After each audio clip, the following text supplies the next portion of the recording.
Hey everyone, and a huge welcome to the Melona podcast. Seriously, I'm absolutely thrilled you're here. If you've ever felt the magic of a story wrapping around you, the thrill of uncovering a hidden gem from history, or the sheer power of knowledge to illuminate the world around us, then you, my friend, are in exactly the right place.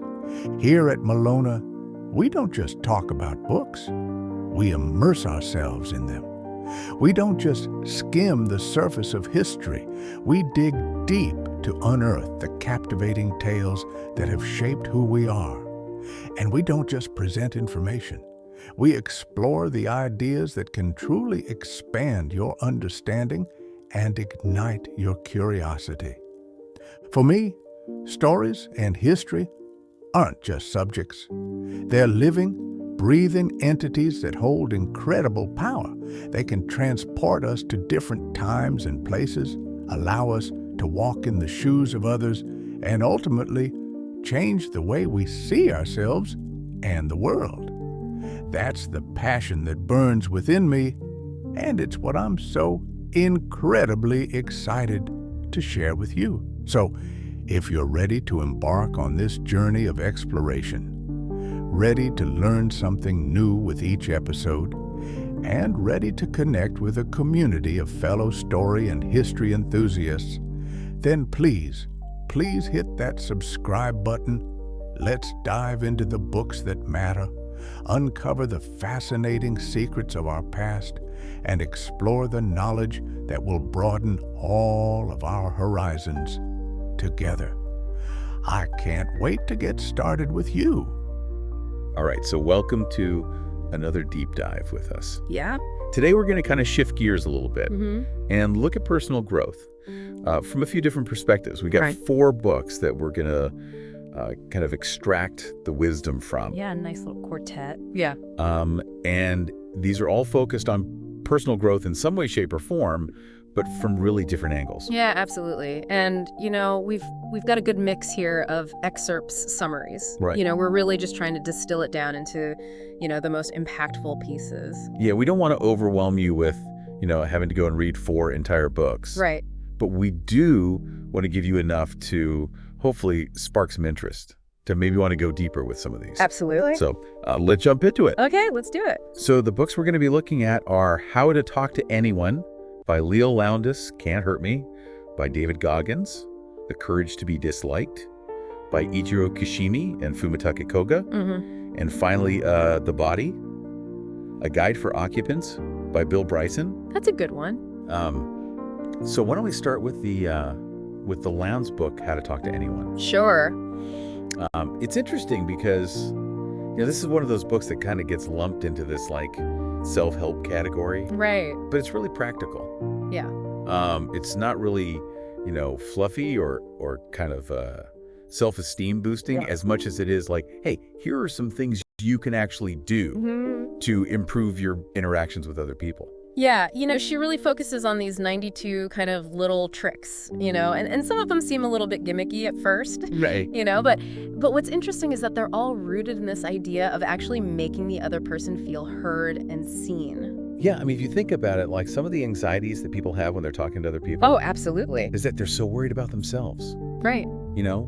How do I come across? How do I sound?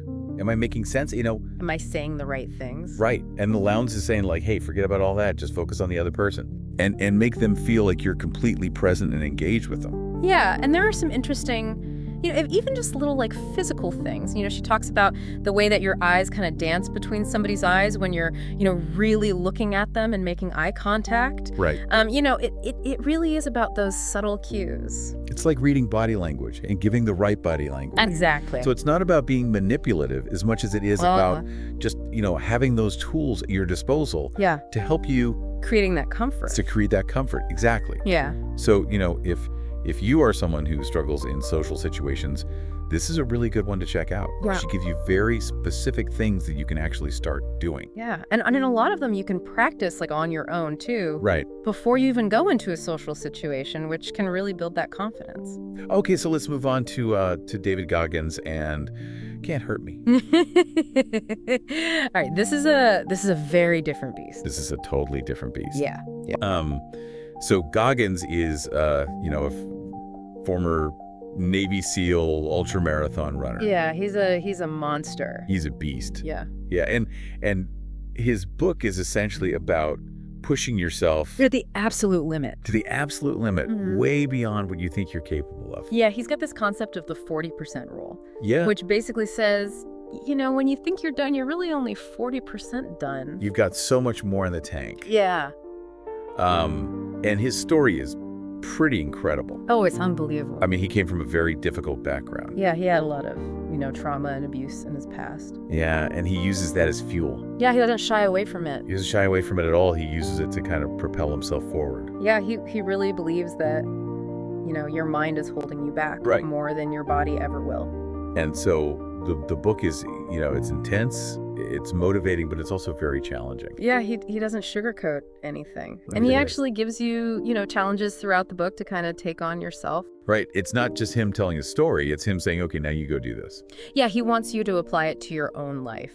Right. One of the things he talks about is, tracking your daily discomforts. Yeah. Actually writing down all the times you choose comfort over, some kind of challenge. Right. And that in itself can be a really eye-opening exercise. Yeah. It makes you realize how much you're kind of, settling for the easy path. Absolutely. So Can't Hurt Me is definitely not for the faint of heart. No. But if you're looking for a real kick in the pants, It'll light a fire under you. it will light a fire. Yeah.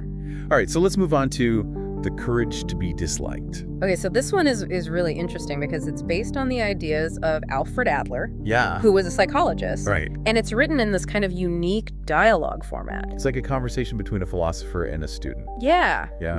And it makes it really accessible because, they're going back and forth exploring these sometimes complex ideas. Yeah. And one of the central ideas in Adlerian psychology is this concept of, you are not defined by your past. Right. It's not your trauma that determines who you are. You have the power to choose. It's your goals. Yeah. It's where you're headed. And this idea of separating tasks, Right. which is so crucial. You're only responsible for your own tasks, not the Yeah. tasks of others. Right. So, for example, if you are a parent and your child is not doing well in school, Right. your task is to support them, Yeah. but their task is to actually do the work. Exactly. You can't do it for them. You can't do it for them. Right. And so this idea of separating tasks can really help to alleviate a lot of the stress and anxiety that we feel in life. Absolutely. Because, we often take on so much that isn't ours to carry. Right. We try to control things that we can't control. And the book also talks about, this idea of the courage to be disliked, Yes. which is so powerful. Yeah. It's this idea that you don't need everyone to like you, You don't need external validation. right? You don't need external validation to be happy. You need worthy. Right. Yeah. And in fact, sometimes, being true to yourself Mm-hmm. might mean that some people are going to dislike you, and that's okay. That's okay. That's just part of being an individual. And that's where the real freedom comes in. Right. When you're not so worried about pleasing everybody, Exactly. you can really be yourself. Okay, so lastly, we have The Body, A Guide for Occupants by Bill Bryson. Now, this one's a little bit different. It's a little bit different. It's not your typical self-help book. Right. But it's so fascinating because it really makes you appreciate this incredible machine that we live in. Yeah. Our bodies. Bryson has such a great way of explaining complex things He does. in a way that's engaging and humorous. And he really instills this sense of awe. Right. You come away from this book thinking, wow, Yeah, like I had no idea that my body was doing all of this stuff. all this stuff is happening inside me right now. Right. It's incredible. It is. And so even though it's not, directly about personal growth, Mm-hmm. I think it really does contribute to that journey. Absolutely. Because when you appreciate your body, When you understand it, you're more likely to take care of it. you're more likely to make healthier choices. And, that's a huge part of personal growth. It's foundational. It's foundational, yeah. Yeah, So, we've looked at 4 very different books here. we have. But they all have something to offer Hmm. in terms of personal growth. Absolutely. Whether it's learning how to communicate more effectively, Yeah. pushing yourself beyond your limits, Understanding your own agency. understanding your own agency, right? Separating tasks, Appreciating your body. appreciating your body. Yeah. So I guess the question for you listening is, Yeah. which of these resonates most with you right now? Yeah. Where are you at in your journey? Where are you at in your journey, and what's one that you could take away from this? One little action step.